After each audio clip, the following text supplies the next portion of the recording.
Welcome to the Disability Approval Path.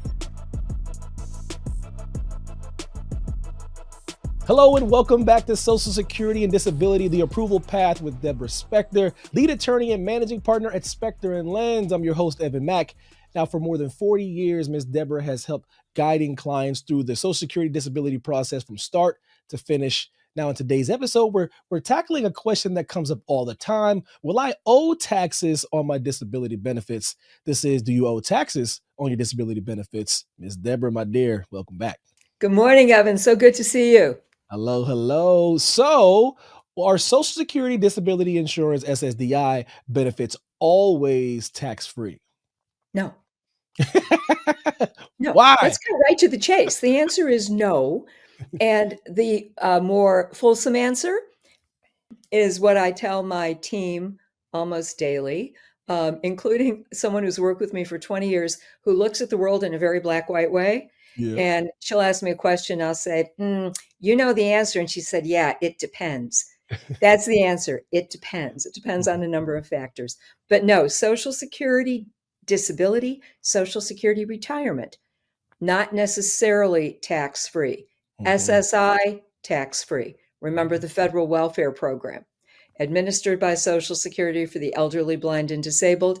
But listen, if you're low income enough to qualify for SSI, you don't have enough income generally to pay taxes anyway. So how does the IRS? SSDI is a different animal. So how so? Well, SSI is a welfare program. It just pays a little bit.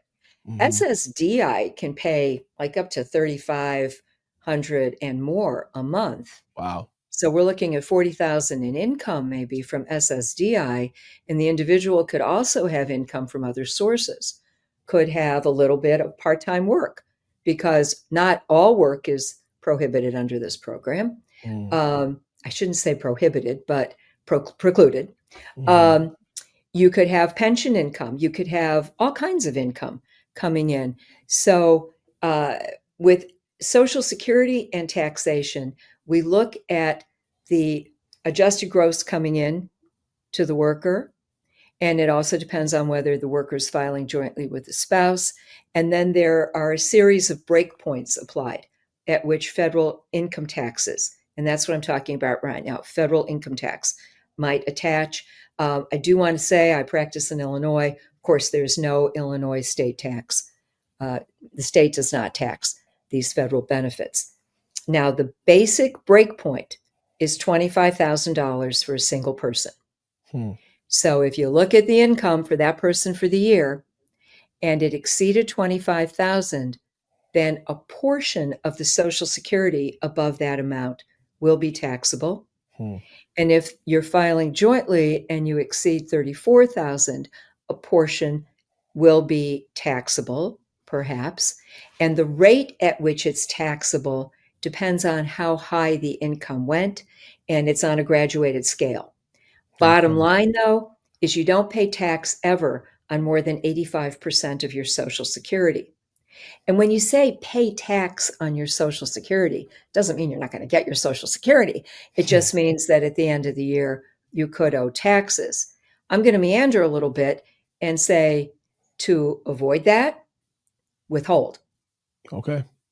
And you can do that, absolutely. If you're on Social Security, you can do it through your, I think, almost magical www.ssa.gov website. We should all have one.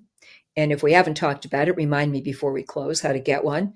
And you can sign up for withholding, or you can do it through your local Social Security office. But I strongly urge clients to take a little bit, if their benefit rates are high enough and there's any other income, take a little bit out of your check every month in withholding, just like you used to do when you were working. Right. Otherwise, you're going to have a tax bite next April. So, Ms. Deb, how does the IRS decide whether the SSDI benefits are taxable? Where does that come from? Well, it depends on how much they are. So if you're single and your total income is less than $25,000, there's no tax. Okay. If it's between $25,000 and $34,000, up to 50%, up to half of the Social Security is taxable. And if it's above $34,000, up to 85% is taxable. Same kind of thing. We have a little chart if you're filing jointly. If it's under 32,000, there's no tax. 32 to 44,000, up to 50%. Over 44,000, it can go up to 85% of the Social Security that is then subject to income tax. And again, nobody pays more than 80 tax on 85%. Okay. Okay. So yeah. Are we good? Okay. Yeah, I told you we're going to like this. Oh, is this different for supplemental security income or SSI benefits? Right. So again, SSI is the welfare program. Yeah. If you're on SSI, the most you could be getting from all income sources is $987 a month. Okay. SSI pays this year, 2025, we're recording, $967 a month.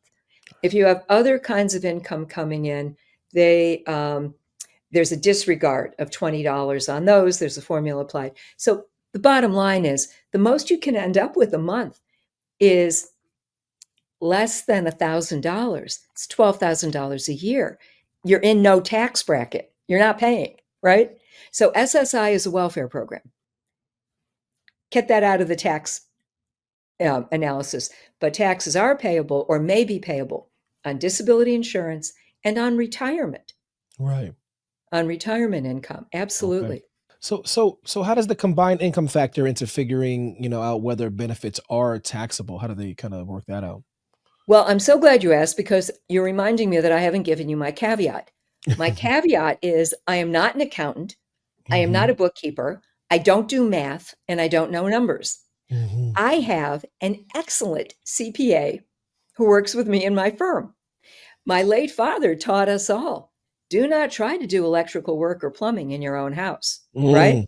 So taxes are a very technical area in which certain professions have great expertise, including certain lawyers who are tax lawyers, of course.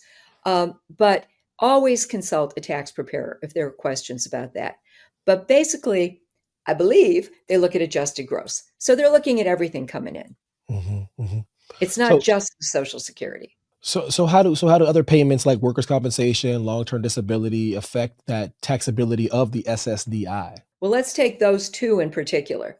Long-term disability can result in double taxation.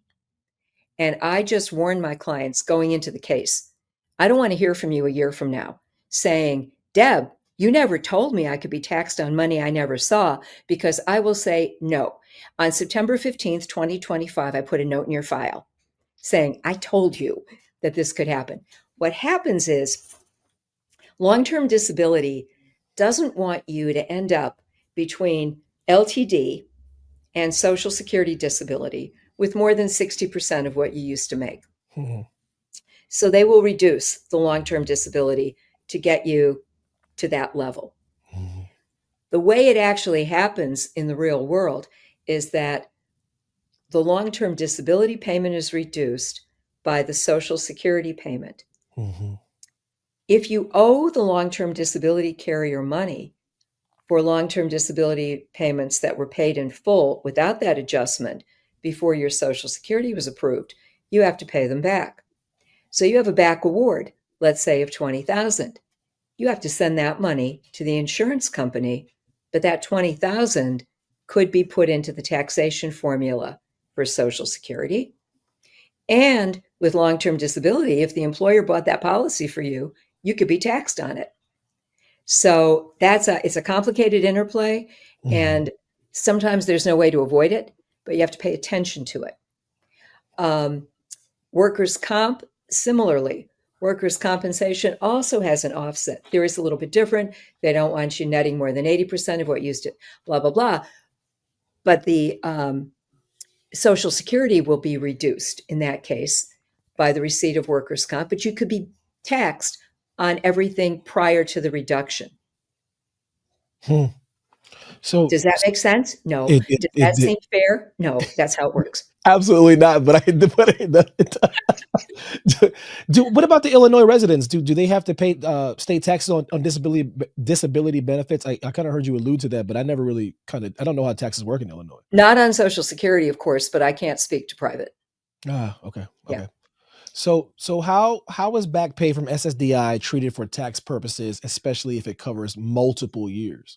Whoa, this is so important because especially in these days of inflation and high benefit rates and recovering from delays in the program. We're still recovering from some COVID delays. Absolutely. And now with the new administration, some things are moving much more quickly, some not, but a lot of changes in the air. Right. And this is a really important topic. Years ago, we used to be able to do something called income averaging, which meant at the time, if you got a plump of money in 1 year, you could change your taxes for the preceding however many years and spread it, thereby reducing your tax burden for any given year. Mm-hmm. That was done away with years ago, but there is an election provision that the IRS has, and you either need really higher level math skills than I have or an accountant to figure out if it benefits you. But individuals who receive big back awards can figure out what was due for each of the years in question. So I'm working with one client right now who got 90,000, let's say. She needs to figure out how much of that was attributable to 23, how much to 24, and how much will be attributable to 25. Mm-hmm. And under this election provision, her accountant could do something magical with her taxes this year to potentially reduce the burden, but he has to weigh it against whether it would increase the past burden. So the bottom line is, if you have a big back award, any back award of any significant size, an accountant can, in some situations, help you, in other situations not. And I'm going to hold up something. It's IRS Publication 915. This controls the taxation of Social Security benefits. People are sometimes shocked, Evan, to find out that benefits are taxable, to find out there's an interplay among all these programs. And I do want to put in a word of caution. Again, consult an accountant. But sometimes we're approached by people who are either approaching or over Social Security retirement age. Mm-hmm. Okay. Early retirement age, which is 62. And they have these workers' comp settlements. And there may be some long-term disability involved. In some cases, when you crunch the numbers, we end up saying to the worker, don't even apply for disability. Take your early retirement. Take your LTD. Invest your comp wisely. In other cases, we say, sure, let's plunge ahead and try to get you on disability so you don't take a reduced early retirement age. One more time, just so I can get you to laugh. It depends. We have to sit down with a sharpened pencil, and it depends. Absolutely. So to wrap things up, Ms. Deb, what's your best advice for planning ahead for tax season if you're receiving disability benefits? Okay, number one, it may be too late, but you should have taken withholding, right? Yeah. You don't want to, and with some of my clients, I say either withhold or open up. I mean, you can't earn very much money on them, but open up a savings account, do something. Mm-hmm. With the back benefit awards, I always tell my clients, take a little bit of that money and sock it away in savings because you may have to pay taxes on it next year. Be careful. Consult an accountant or a good tax preparer because these rules are not rocket science, but they're complicated. And whomever's doing the taxes needs to understand there are potentially 3 programs at issue, not SSI. We're not worried about SSI, Evan, but Social Security disability, long-term disability, and if applicable, workers' comp. And let me finally put a plug in for these online Social Security accounts. Right. Years ago, we used to get annually, you'd get like a bifold, a bifold like this, white with a green border. And it had an estimate of what your benefit rate would be at full retirement, early retirement, would have a history of your earnings, would have all kinds of information from Social Security. they've pretty much stopped doing that at SSA. And instead, we're doing it electronically. Now, for people who can use their phones and computers, it's brilliant. It's the most convenient, wonderful thing. If you can't, it's a problem. But for people who can access it at www.ssa.gov, there's a hyperlink that says My Account. I think it's in cute little italics, My Account. Open up a My Account. You have to prove your identity, and then you can get access to all kinds of stuff about your own situation at Social Security, including your earnings record, your disability payment if you're approved, your retirement amount, your early retirement rates. And within that website, you can also do things like change your address, file an application to withhold taxes. You can get a lot of your work done with Social Security through this account. And I urge everybody, www.ssi, regardless of your age, to have one of these accounts open. All right. Ms. Okay. Deborah, thank you. Thank you all for joining us, and understanding the tax rules for disability benefits can help you avoid unpleasant surprises. For help navigating your Social Security disability claim from application through appeals, connect with Ms. Deborah at SpectorandLens.com. And as always, don't forget to like, subscribe, leave a review, and share this with someone that might find this information helpful. Thank you so much, and we'll see you next time. Thank you, Evan. Bye-bye. Thank you.